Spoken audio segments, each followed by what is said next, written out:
Nós estamos vivendo, como temos falado desde de manhã, celebrando os 500 anos da Reforma. Tudo isso que significa, os benefícios disso, ou como algumas perguntas que foram feitas hoje à tarde, o que a gente perdeu ao longo desses 500 anos. Eu acho que sim, a gente perdeu bastante coisa, mas eu acho que a gente vem perdendo desde o início, lá 2000 anos, algumas coisas dessas eu vou conversar com vocês um pouquinho hoje à noite, tentando entender isso. Antes conversávamos ao longo da tarde com alguns, a galera aqui, tentando compreender algumas coisas e compartilhando outras e tentando discernir o momento que nós vivemos como igreja nos dias de hoje. O meu objetivo nessa noite não é dar um ponto final em nada disso, obviamente, nem temos condições disso, não teria essa pretensão. Mas eu quero discutir ideias com vocês. Eu quero poder colocar algumas coisas e nós podermos pensar juntos acerca da igreja, porque afinal o Senhor sonhou com a igreja.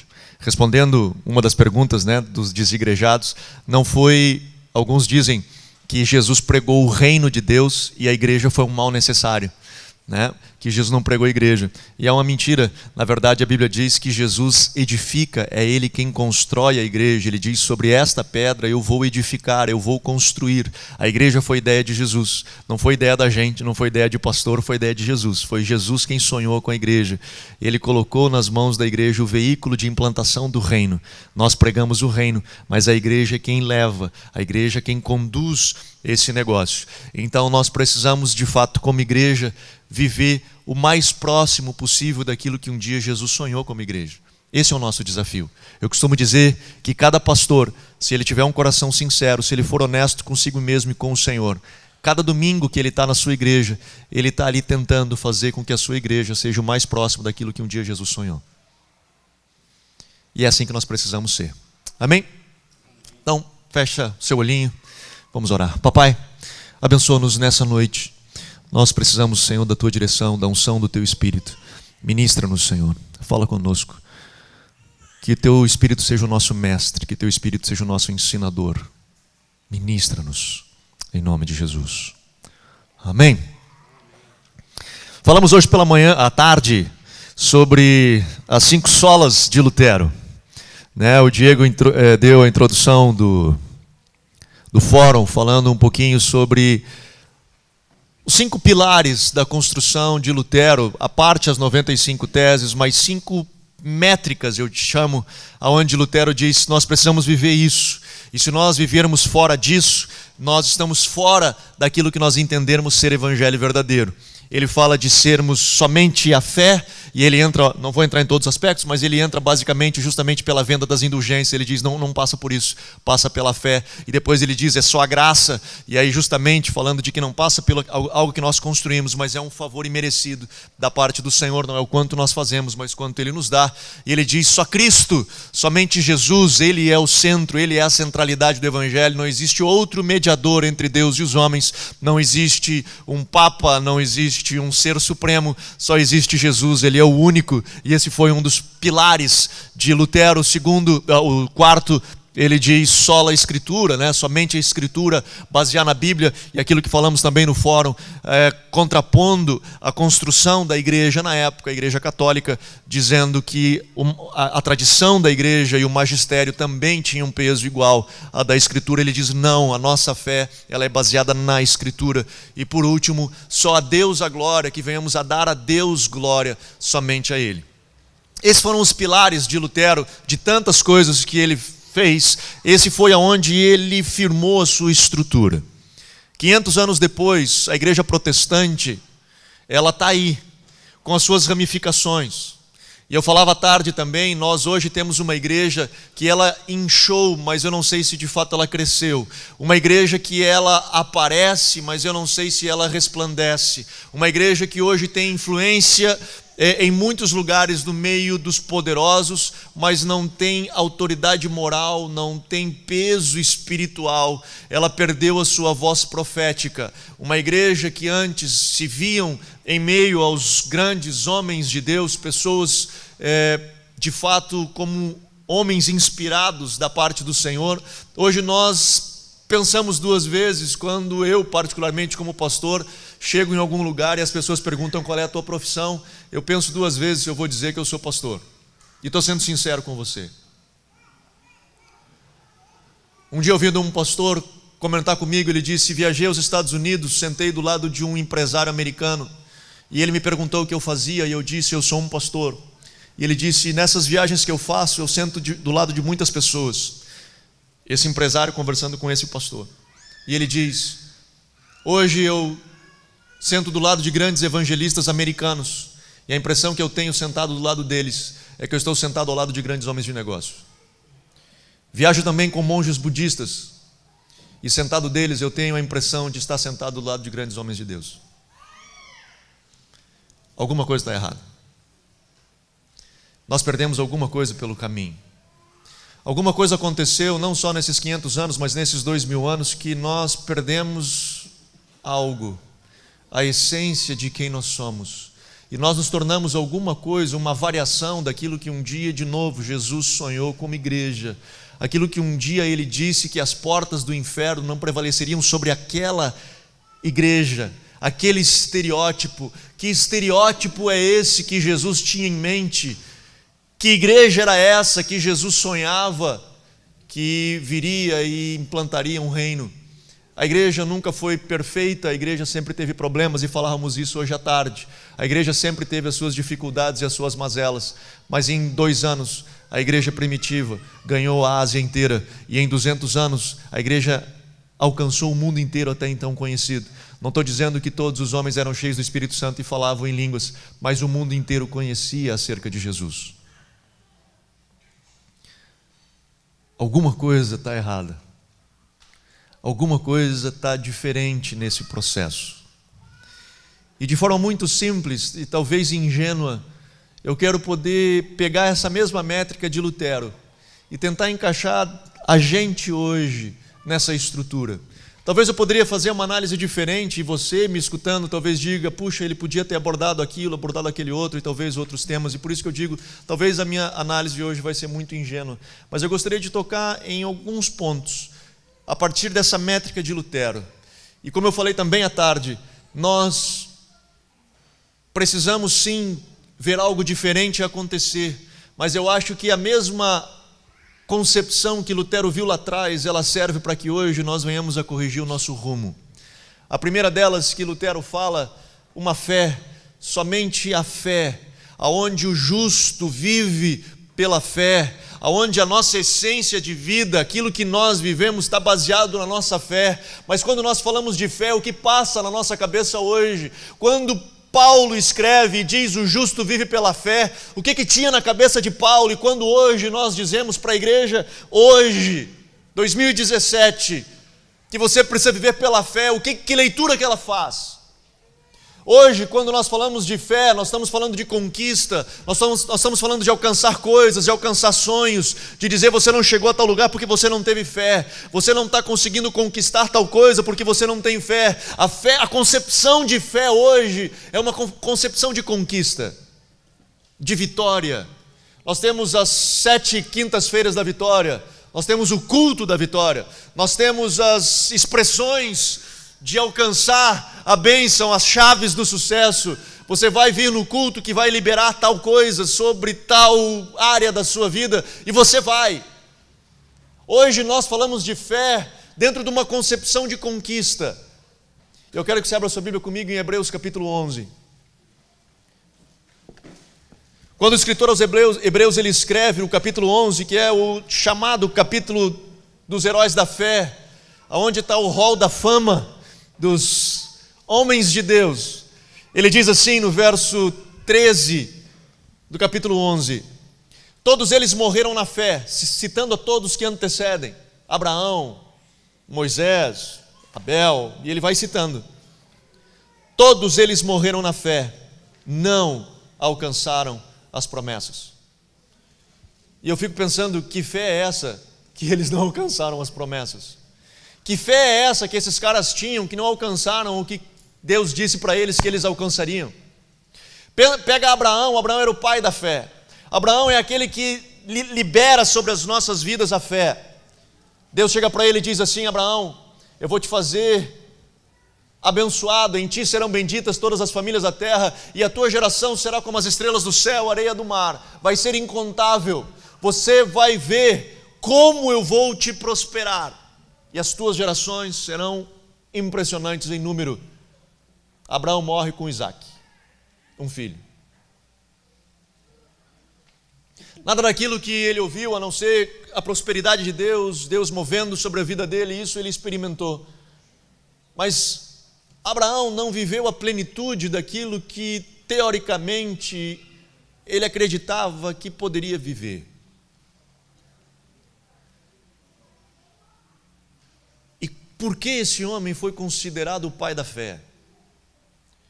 Porque a grande questão, e se você continuar lendo o texto, você vai ver que o escritor aos Hebreus diz o que motivava esses homens. Ele diz: viram-nas de longe e as saudaram e confessaram que eram estrangeiros e peregrinos na terra. Ora, os que dizem tais coisas claramente mostram que estão buscando uma pátria, e se na verdade se lembrassem daquela de onde haviam saído, teriam oportunidade de voltar, mas agora desejam uma pátria melhor, isto é, a celestial. Pelo que também Deus não se envergonha deles de ter chamado o seu Deus, pois já lhes preparou uma cidade. O texto de Hebreus diz o seguinte: sabe qual era a fé desses homens? Não era a fé do destino, mas era a fé do caminho. O sucesso para eles não era o objetivo final, o sucesso era uma jornada. Eles não caminhavam para chegar em algum lugar. A forma deles verem mundo não era onde eles chegavam, mas sim como eles chegavam onde chegavam. Esses homens caminharam nessa terra, e o texto de Hebreus diz, eram homens de fé, porque eles caminharam nessa terra como peregrinos. Os seus pés estavam aqui, mas os seus olhos estavam nos céus. Eles caminhavam aqui como se daqui não fossem. Eles caminhavam daqui respondendo uma voz que vinha do céu, com seus pés no chão, caminhando em fé, confiando em Deus, na sua vida completamente voltada a Deus. A sua fé não era medida pela quantidade de bois, ou de vacas, ou de camelos, ou de terras que eles tinham, mas a sua fé era medida pela confiança. A sua fé, segundo Hebreus, era medida pelo quanto eles caminhavam nessa terra, entendendo que eram peregrinos neste lugar e tinham um destino que era a pátria celestial. A fé desses homens era uma fé para depois, era uma fé naquilo que um dia viria. Era como Paulo diz: se nós achássemos que a nossa vida fosse somente dessa vida, desse tempo que nós estamos aqui, nós seríamos os homens mais infelizes do mundo, porque nós somos, e Paulo também fala, somos peregrinos, somos estrangeiros. Nós caminhamos para uma nova pátria, um novo lugar. A fé é aquela fé inabalável, é que as coisas estão caindo ao redor e nós continuamos confiando. É quando parece que nada vai acontecer, e o que o Robson falava hoje de manhã de Abraão, parece que nada vai acontecer, ou de tarde, sei lá, em algum momento, que nada vai acontecer, e de repente ele vai para matar o seu filho, e no momento, na hora H, o Senhor para e traz provisão, e provê um cordeiro. A fé de que diz: Senhor, eu não sei como vai ser lá na frente, mas eu confio em Ti, o meu futuro está nas Tuas mãos, o que vai acontecer depois eu não sei, mas a minha vida, ela está nas Tuas mãos. A fé de hoje não pode ser uma fé de conquista, de troca de carro.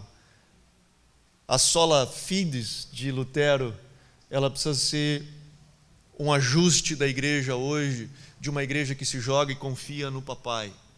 Se o carro vem ou se ele não vem, se a casa vem ou se ela não vem, se a coisa acontece ou ela não acontece, não muda em nada, não muda em 1 centímetro o rumo para onde nós estamos caminhando. A graça que Lutero fala, e ele está dizendo de um favor imerecido, ele está falando basicamente isso, de que nós só conseguimos entrar dentro dessa realidade chamada igreja e alcançarmos a salvação, porque Ele nos amou primeiro, porque Ele veio ao nosso encontro. Um Deus que vem ao nosso encontro e nos ama, estando nós mortos dos nossos delitos e pecados. Ao longo de toda a história, e quem é daqui da CTF já me ouviu falar bastante disso, ao longo de toda a história, a religião, ela tem um prisma. Religião é o esforço humano de se conectar com Deus. É o homem se esforçando para estar com Deus. Passa pelo esforço humano. Todas as religiões, e não é uma crítica às religiões, é fato, é uma constatação. Cada religião tem a sua estrutura, tem a sua formatação de se conectar com Deus. E aí, se você faz o que essa sua divindade espera, você recebe a bênção dessa divindade. Se você não fizer o que essa divindade espera, você sofre a penalidade, você vai sofrer complicações por não corresponder à divindade, por não corresponder a esse Deus a qual você vive. Cristianismo é a única religião diferente. Cristianismo é o esforço de Deus de se conectar com o homem. É quando Deus vem ao nosso encontro. É quando Deus ama o mundo de tal maneira que vem ao nosso encontro, ainda nós de costas para Ele, Ele vem ao nosso encontro, Ele bate no nosso ombro e diz: eu morri por ti, porque eu te amo e eu te quero comigo. O cristianismo é diferente. Paulo escreve em Gálatas, e você não precisa ler, mas você vai lembrar desse texto. Gálatas capítulo 1, verso 6, ele escreve à igreja de Gálatas e diz assim: fico surpreso de ver como vocês tão rapidamente trocaram o evangelho da graça para outro evangelho. A igreja de Gálatas, uma igreja contemporânea de Paulo, escute isso, uma igreja que vivia no tempo de Paulo. Eu não tenho como comprovar isso, mas eu acredito que talvez ali tinha alguns remanescentes que andaram com os discípulos, que andaram com Jesus. Talvez ali tinha algumas dessas pessoas, e essas pessoas já estavam vivendo um outro evangelho, que não o evangelho da graça. E eu fico pensando que se aqueles caras, poucos anos depois da morte de Jesus, já não viviam o evangelho, imagino nós 2000 anos depois. Que será que é esse negócio que nós estamos vivendo aqui chamado evangelho? E a crítica de Paulo no livro de Gálatas é justamente isso. Se você for ler o livro de Gálatas inteiro, você vai ver que ele faz essa crítica de uma estrutura humana de se conectar com Deus, de esforços humanos de ter que fazer algo para Deus, aonde Lutero já diz é graça. Tanto que no capítulo 3 e 4 de Gálatas, Paulo escreve e ele faz a comparação dos filhos de Abraão com Isaac e Ismael, aonde ele diz: Ismael é o filho da lei, é o filho do braço, é o filho da força, do braço humano, do esforço humano de cumprir a vontade de Deus. Isaac é o filho da promessa, é a nova aliança, é a graça, é quando Deus vem e opera o milagre, é quando Deus vem e faz o que Ele tem que fazer. É Deus que vem ao nosso encontro, não passa por aquilo que nós podemos fazer para Ele. Na verdade, a nossa relação com Deus é por aquilo que Ele fez por nós. A igreja tem perdido isso. A igreja tem construído, e aí com todo respeito, amo os meus irmãos católicos, tenho respeito e não estou sendo irônico, estou sendo muito sincero. Eu amo meus irmãos católicos. Eu, como o Robson falou, passei 2 anos dentro de uma universidade católica, estudando teologia católica. E ali eu encontrei grandes homens de Deus. E mulheres de Deus. Pessoas nascidas de novo, convertidas. Safado tem em todo lugar. Tem lá, tem aqui, tem em todo lugar. Mas essa construção de passar pela gente daquilo que nós fazemos ainda é uma herança católica. Nós passamos pela reforma, nós cruzamos por quebra de tudo isso, mas hoje ainda nós voltamos a uma concepção católica de que passa muito pela gente. Por outro lado, alguns têm ido a um outro extremo da graça e têm pego a preciosa graça e têm torná-la uma concepção cunhada por Bonhoeffer, a graça barata. Tem pego essa preciosidade da graça que nos coloca em Deus, que nos aproxima de Deus, que faz com que um pecador que era podre, que tinha o seu destino de inferno, poder habitar e sentar no colo do Pai, olhar nos olhos do Pai e ser chamado filho, como João escreve. Ele diz: podemos ser chamados de filhinhos. Essa graça que teve esse poder transformador, as pessoas têm pego essa graça e têm banalizado essa graça. Tem pego essa graça hoje, a igreja de hoje, ela tem pego essa graça e tem usado ela de forma banal. Citando Bonhoeffer de novo, ele diz: a graça barata é uma graça que justifica o pecado, a graça preciosa justifica o pecador. A graça barata arruma uma desculpa para pecar. Ela diz: bom, eu peco por causa disso, eu faço por causa daquilo, eu faço por causa daquele outro. E a graça barata, ela diz: bom, Deus me ama, Deus é amor, Ele sabe que eu peco por causa disso, e nós arrumamos justificativas para o pecado. A graça preciosa justifica o pecador, ela transforma o pecador, ela muda a tua história. Acontece em você o processo da justificação, acontece em você o processo chamado novo nascimento. Você não é mais a mesma pessoa, você passou a ser outra, porque a graça lhe alcançou. A mesma métrica de Lutero, falando da graça, ela precisa ser aplicada hoje em 2 sentidos. Uma, tirando toda a estrutura humana de se conectar com Deus. A outra, tirando a banalização da graça, colocando uma graça sem confissão de pecados, uma graça sem cruz, uma graça sem morte do eu. Os jovens tiveram um culto aqui esses dias e fizeram, foi graça, mas não foi de graça. Isso é importante, de nós entendermos essa realidade, de que essa graça, o Evangelho da graça, e nós seguimos o Evangelho da graça, ele é um Evangelho sim que nos perdoa sem um esforço humano, simplesmente nós reconhecer de que nós somos podres e necessitamos da graça do Senhor. Mas essa graça ela nos transforma e nós, por causa disso, nos jogamos nos braços do Pai e dizemos: Pai, nos ajuda, me muda. A métrica de Lutero de só Cristo, eu acho que hoje é um discurso, dentro de um conceito de discussão teológica, onde muitas religiões têm surgido e nós precisamos compreender e ter um respeito, sim, pelas religiões. Mas dentro da discussão de um diálogo interreligioso, tem se discutido sobre Cristo e a presença de Cristo ou não. E de novo eu quero usar a métrica de Lutero. Eu acho que essa métrica nós não podemos perder. Nesses tempos de sincretismos religiosos, nesses tempos de uma miscelânea de credos e crenças, a nossa cristologia ela tem que ser bem fundada, bem fundamentada. Nós precisamos entender de que a nossa fé, ela vem por um cara chamado Jesus Cristo. Existe um mediador entre Deus e os homens, e esse cara se chama Cristo Jesus, o homem. É algo que nós não podemos abrir mão. Da redenção, da morte de Cristo naquela cruz, para redimir os nossos pecados. Ele não morreu para criar uma religião, ele morreu para nos transformar, para redimir o nosso pecado. O quarto ponto de Lutero, só a Escritura, e nisso eu quero me concentrar um pouquinho mais.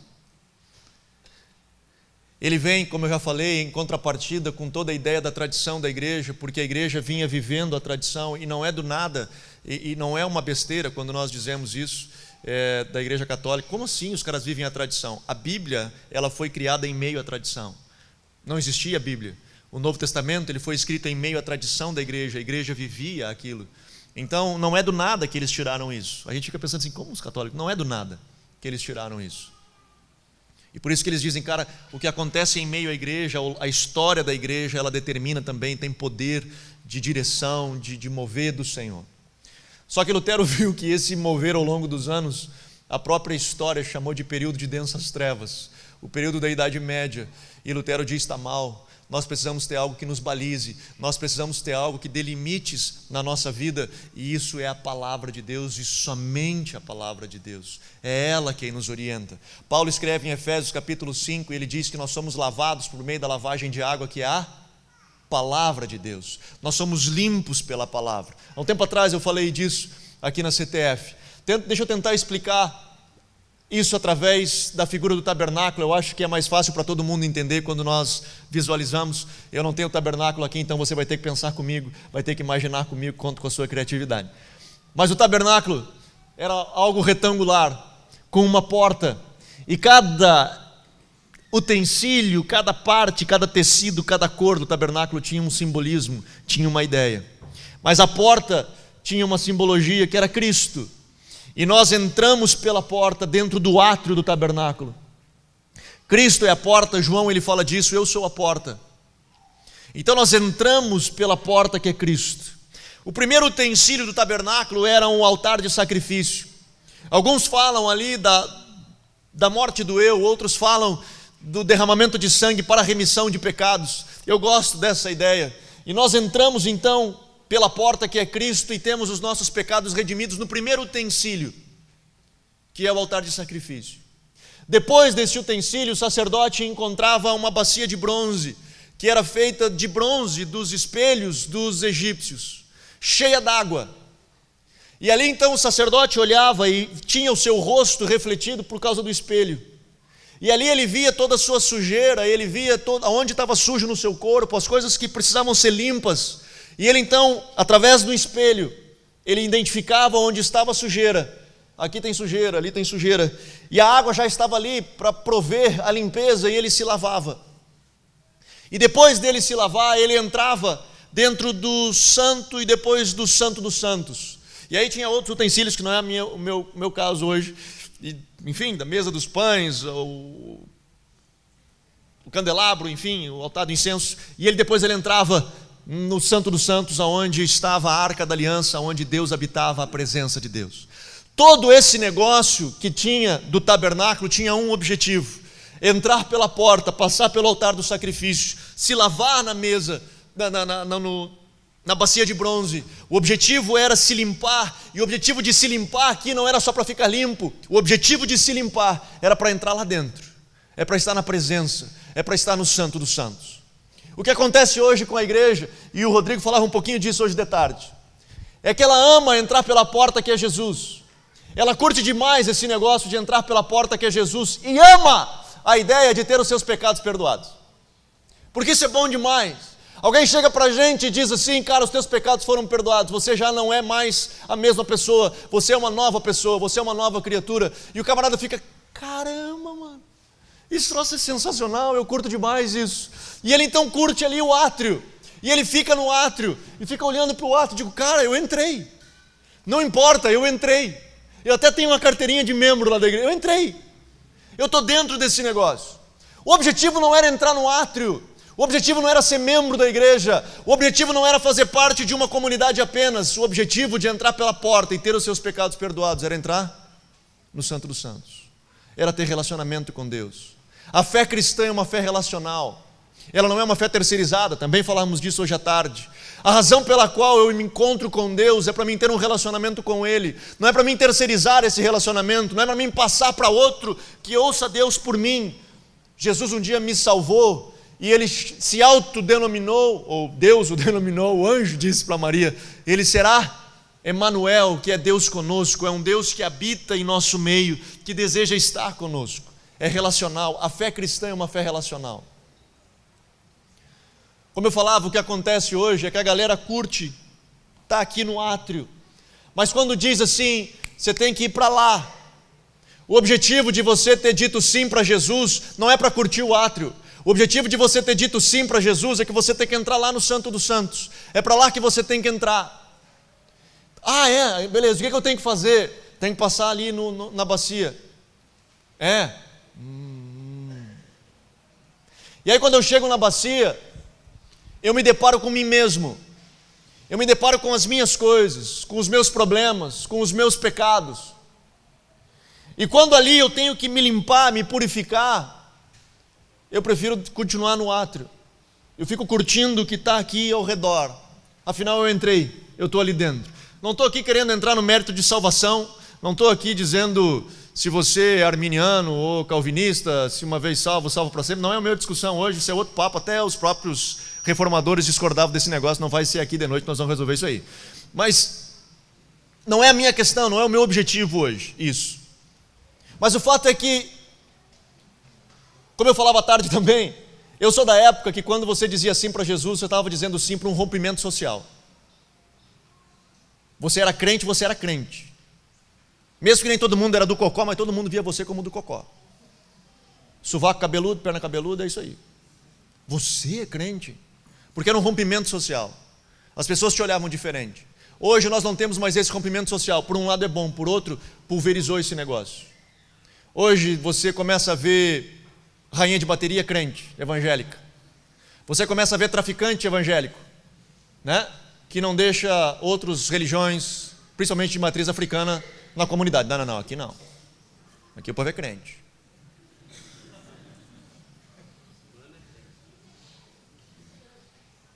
Agora, essa semana saiu um vídeo disso. Não falava que eles eram crentes, mas dizia: pode quebrar tudo, mano. Pode quebrar tudo isso aí, estou mandando. E pobre da mãe de santo quebrando tudo. Alguma coisa está errada. E por que está errada? Porque quando nós paramos aqui, nessa bacia, que é onde nós nos enxergamos, que é a água que nos limpa, acontece um problema. E o que eu acredito hoje, do problema da igreja, por isso é a minha ênfase toda até agora, para dizer do sola escritura ou do sola escritura, de somente a Bíblia, de somente a palavra. O problema da igreja hoje é que a igreja passou a ler a Bíblia. E aí você vai me dizer assim: você está louco. porque nós sempre desejamos que a igreja lesse a Bíblia. O problema de Lutero é que não tinha acesso à Bíblia. E ele então fala e tenta trazer e traduz para o alemão e dá acesso à Bíblia. Não é disso que eu estou falando. Quando eu digo que o problema é que a igreja passou a ler a Bíblia, é porque a intenção de Deus não foi que nós lêssemos a Bíblia. A intenção de Deus foi que a Bíblia nos lesse. A intenção de Deus era que nós parássemos diante da bacia de bronze e nós olhássemos para a bacia de bronze e ela dissesse para nós aonde nós estamos sujos. Era a intenção de Deus nós pararmos diante da bacia de bronze, e sim, intencionalmente nós irmos na bacia de bronze, e nós pararmos ali na frente da bacia de bronze, e permitirmos que ela diga para nós aonde está sujo. O que acontece hoje é que somos nós quem dizemos o que nós queremos. Nós pegamos o que é bom para nós e tiramos um pouquinho para o lado aquilo que não nos faz tão bem.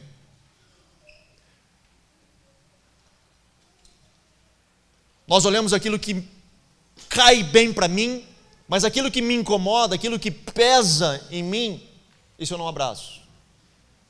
Nós hoje, por exemplo, nós vemos a igreja, falando de Brasil, uma igreja inteira dá as mãos quando nós lutamos com ideologia de gênero e aborto.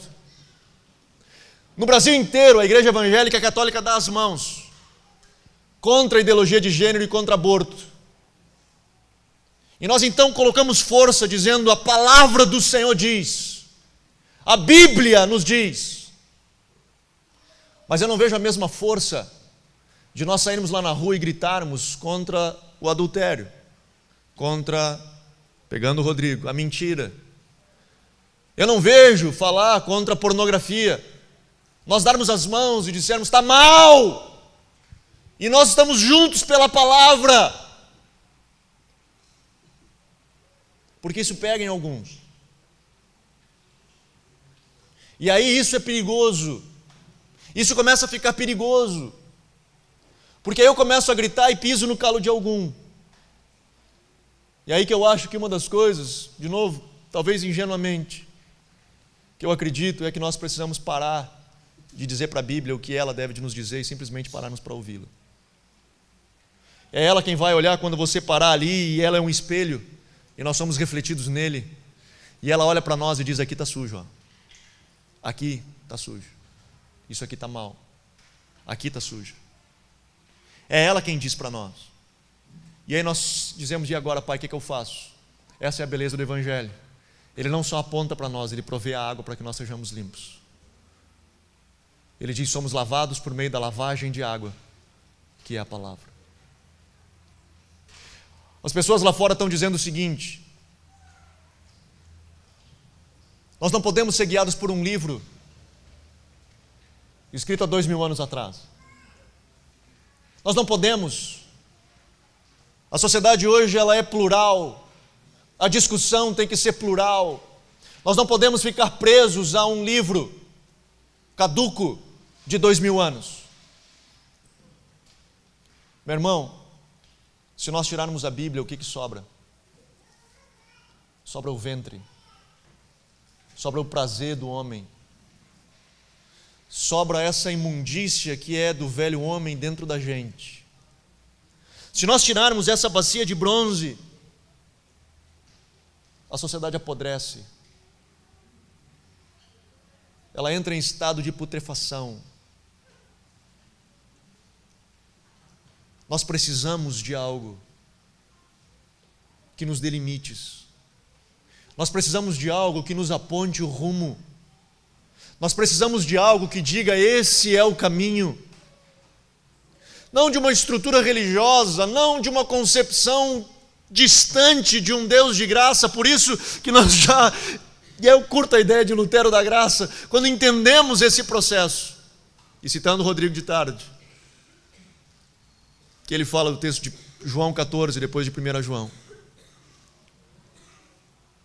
aonde a nossa resposta a esse Deus de amor é abraçar os mandamentos e dizer: papai, eu te amo, e por eu te amar é prazeroso para mim ouvir a tua voz e obedecê-la, e guardar os mandamentos.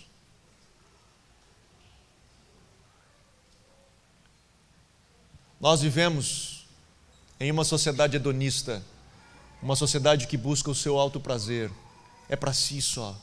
o que é bom para mim, o que é importante para mim.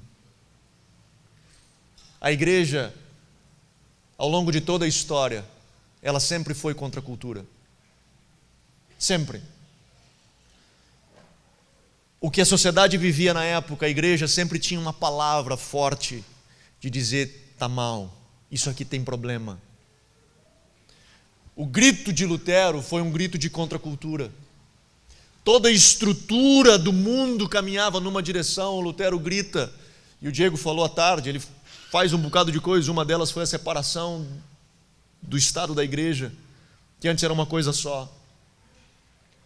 Ele vai contra a cultura e diz: tem algumas coisas que precisam ser diferentes. Existe uma voz profética que grita. Eu acredito hoje que uma das coisas que a igreja precisa ter, e aí respondendo talvez algumas das perguntas de tarde, que era difícil da gente dizer o que a gente faz, mas uma das coisas que eu acredito que nós precisamos fazer é bater de frente contra o hedonismo, é bater de frente contra essa concepção de uma sociedade, e mais do que isso, falando agora da igreja, de uma igreja que busca um alto prazer. De pessoas que entram por aquela porta buscando aqui dentro algo que os satisfaça apenas. E quando não os satisfaz, elas saem, porque elas estão aqui buscando algo que venha satisfazer a sua vida. Não é isso o Evangelho. O Evangelho não é esse. O Evangelho é o Evangelho de morte do eu. O Evangelho é o Evangelho de cruz. O Evangelho é aquele que não largar tudo não pode ser meu discípulo. Evangelho é aquele que não perder a sua vida por mim, por amor de mim, não pode ser meu discípulo. Evangelho é aquele que não carregar a sua cruz e vir após mim. Evangelho é outra coisa. Isso significa que nós vamos viver num miserê? Isso significa que nós não vamos ter... Eu não estou dizendo isso. O que eu estou dizendo, como os homens lá, do primeiro pilar de Lutero, de uma fé, é que esses homens, tendo ou não tendo prosperidade ou não, eles tinham uma realidade forte: eu sou peregrino em terra estranha. Eu estou aqui, mas eu não sou daqui. Eu estou caminhando para o meu lugar. Eu estou caminhando para a minha pátria celestial. Eu estou vivendo e indo em uma direção. Cada vez mais a impressão que eu tenho é que a igreja vive como se não existisse amanhã. Como se nós não fôssemos ter um futuro no Senhor. Como que se tudo que nós pudéssemos viver é esse tempo que nós estamos vivendo agora. E nós nos consumimos tentando construir algo para ficar para a gente ou para a nossa geração. Mas nós, é meu, é tudo meu.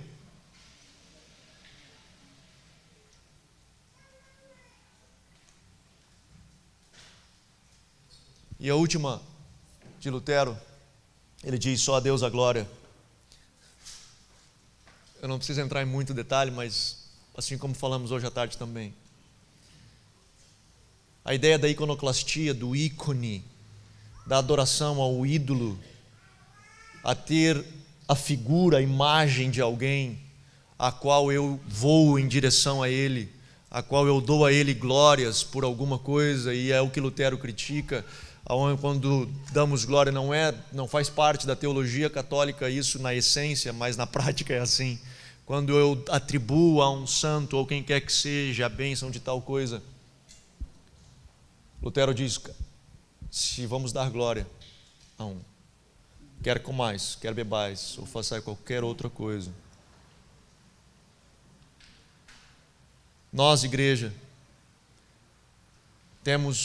cometemos 2 erros, acredito eu. Nós projetamos muito rápido pessoas a quem admiramos e fazemos deles ícones, porque nós temos a impressão de que precisamos de um referencial. Nós precisamos de um salvador da pátria. Nós precisamos de um modelo, de um super-homem, de alguém que represente a gente e diga à igreja assim: mas aquele cara não. E aí então, quando vem, seja um ministro de louvor, seja quem quer que seja, ou um pregador, nós rapidamente o projetamos.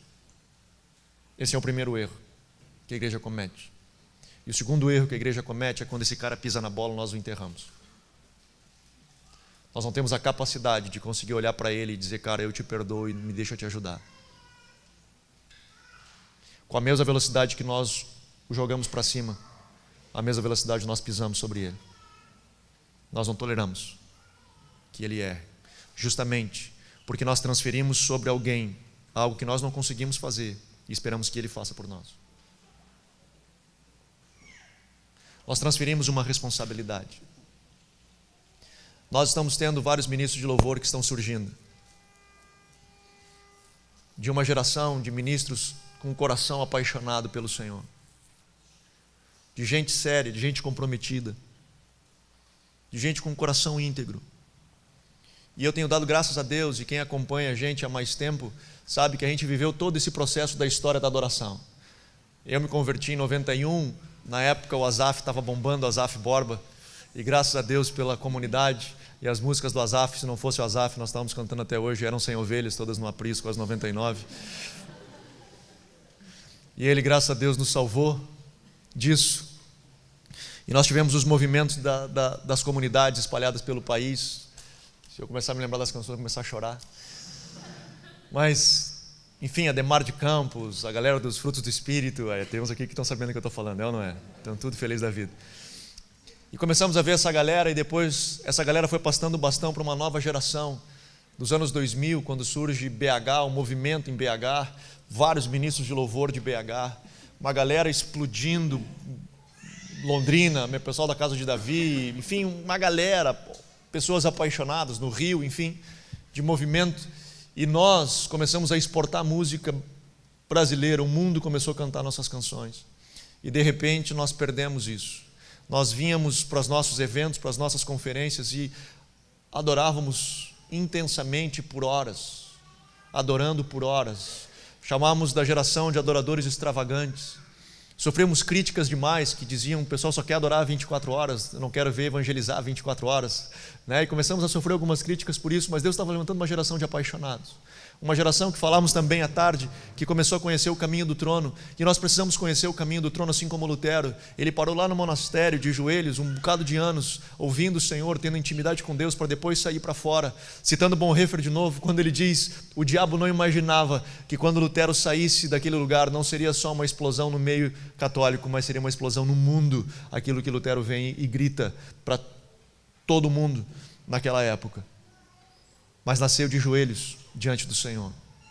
E nós vivíamos isso. A galera daquela época aqui, o pessoal de Pelotas era dessa galera que vinha, e nós ficávamos horas babando e adorando e babando e babando e chorando e babando e cantando, e não queríamos parar porque amávamos estar.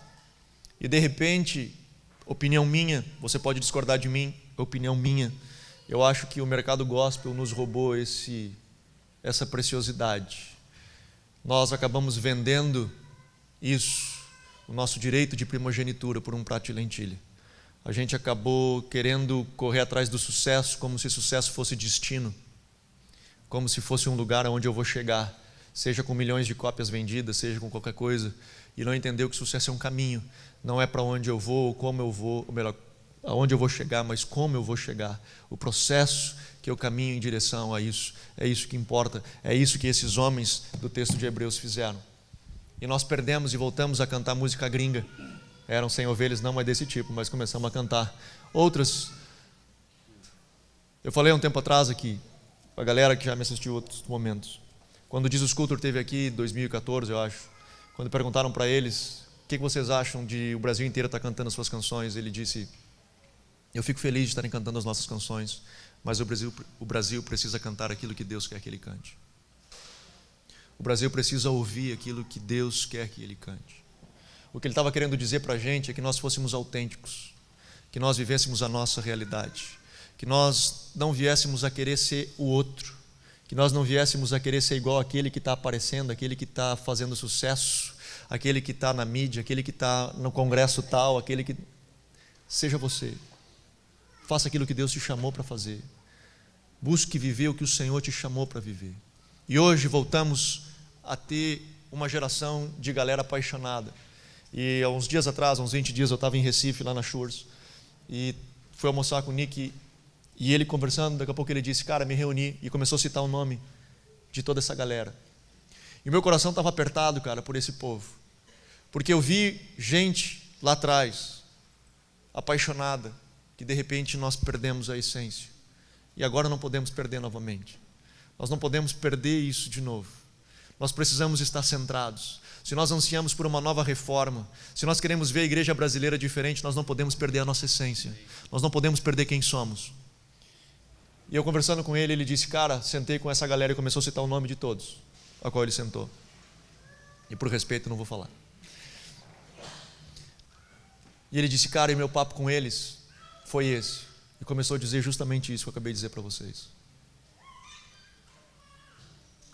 E quando ele disse assim, cara, eu falei para eles o seguinte: quantos de vocês aqui postam os vídeos no YouTube e fica dando F5 para ver quantas visualizações tem?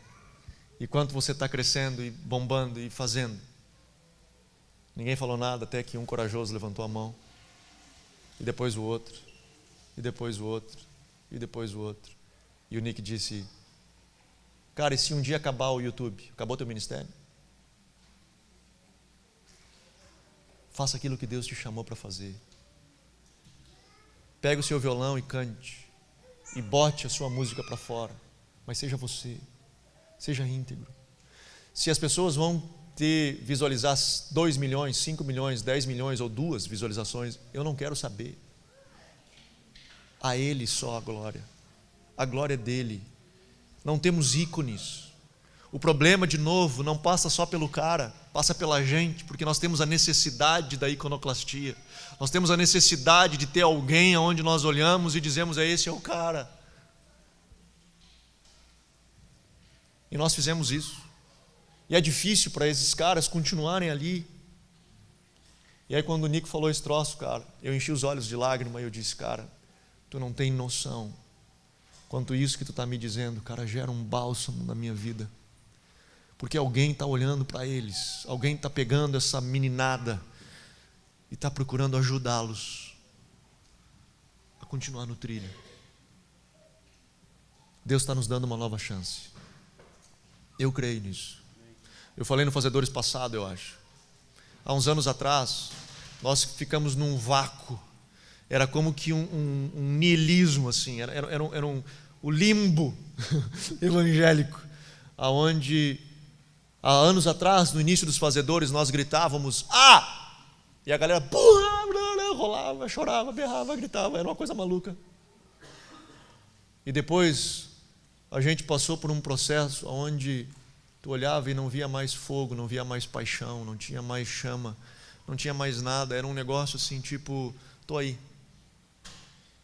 E hoje nós temos visto essa chama acender novamente.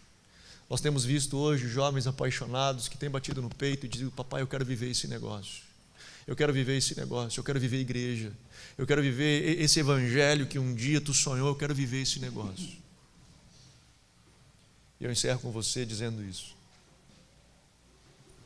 O grande desafio nosso vai ser lutar contra esse hedonismo. Vai ser lutar contra esse prazer próprio.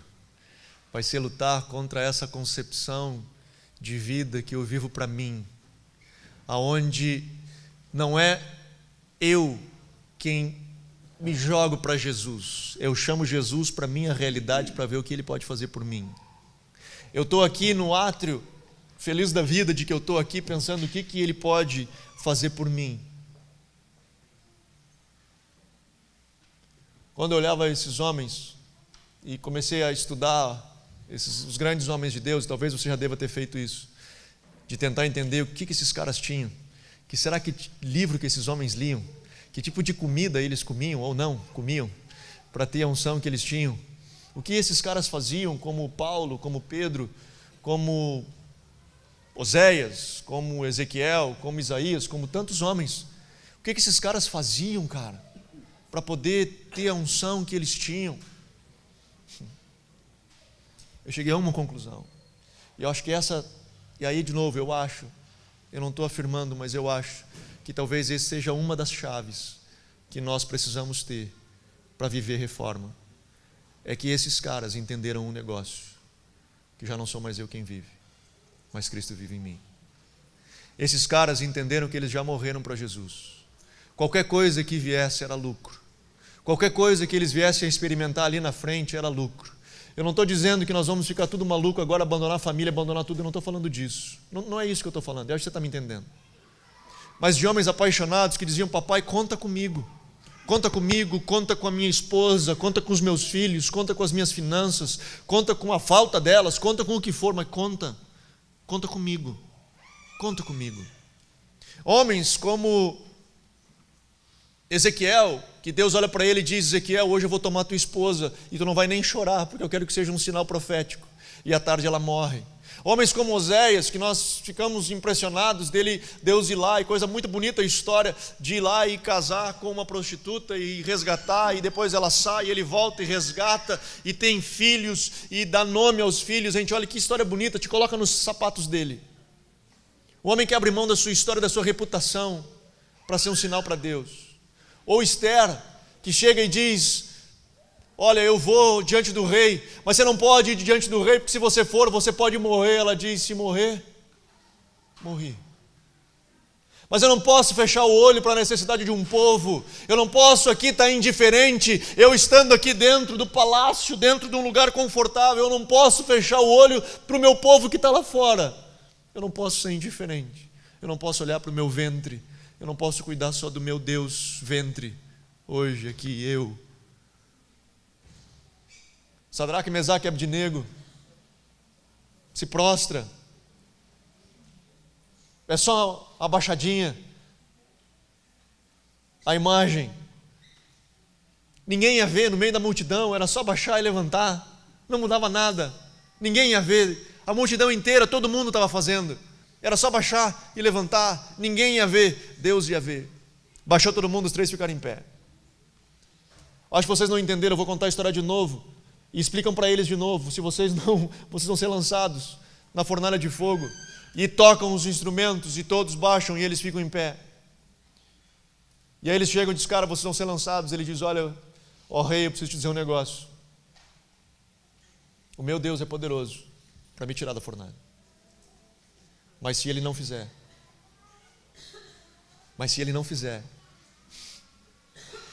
eu não vou me prostrar. Eu não vou abrir mão. Eu não vou vender os meus princípios. Aquilo que foi construído aqui, olhando para a bacia e permitindo que ela me trabalhasse, eu não vou vender. Eu não vou vender pelo politicamente correto. Eu não vou vender pela relativização que falamos à tarde. Eu não vou vender. Relativize o que quiser relativizar. Faça o que quiser, eu não vou vender. Pessoas comprometidas com uma causa. Mais do que isso. Pessoas comprometidas com uma pessoa. E o grande desafio, que é o que Paulo e o Rodrigo encerrou à tarde, falando do texto de Filipenses 3. Eu só quero uma coisa. Eu considero tudo perda para que eu possa conhecê-lo e ser achado nele. Que eu possa conhecê-los e ser achado nele. Vamos colocar de pé. Querido, eu quero, juntos nessa noite, nós buscarmos ao Senhor e orarmos a Ele. Nós estamos falando de uma reforma, de uma igreja que é, enfim, também conversávamos antes, né, com a galera, não sei se é uma reforma, se é uma reconstrução, se é o que for. Eu sei que nós precisamos ver algo diferente. Nós precisamos ver uma igreja que ela impacta. Uma igreja que não só cresce, mas uma igreja que resplandece. Nós precisamos ser referência. Nós precisamos, assim como Jesus, que quando um homossexual tiver dificuldades, que quando um adúltero tiver dificuldades, que quando uma prostituta tiver dificuldades, que quando um mentiroso tiver dificuldades, que quando qualquer um desses tiver dificuldades, a primeira pessoa que ele venha pensar na sua cabeça, que possa lhe ajudar, seja um crente, seja alguém que vá abraçá-lo, que eram o que faziam. As pessoas não só eram bem aceitas por Jesus, elas se sentiam confortáveis ao redor dele. Nós precisamos crescer, cara. Como igreja nós precisamos crescer. Mas sabe, passa por onde? Passa por mim. Passa por você. Não passa por nós. Passa por mim e passa por você. O nós, fica muito generalizado isso. O nós é, alguém vai fazer. Alguém da gente vai fazer. Fica tranquilo, alguém vai fazer. O nós. Isso que nós sonhamos como igreja passa por um lugar. Eu. É eu bater no meu peito e dizer: sou eu, cara. Sou eu. Sou eu. Sou eu que preciso crescer, sou eu que preciso evoluir. Sou eu que preciso me arrepender, sou eu que preciso parar diante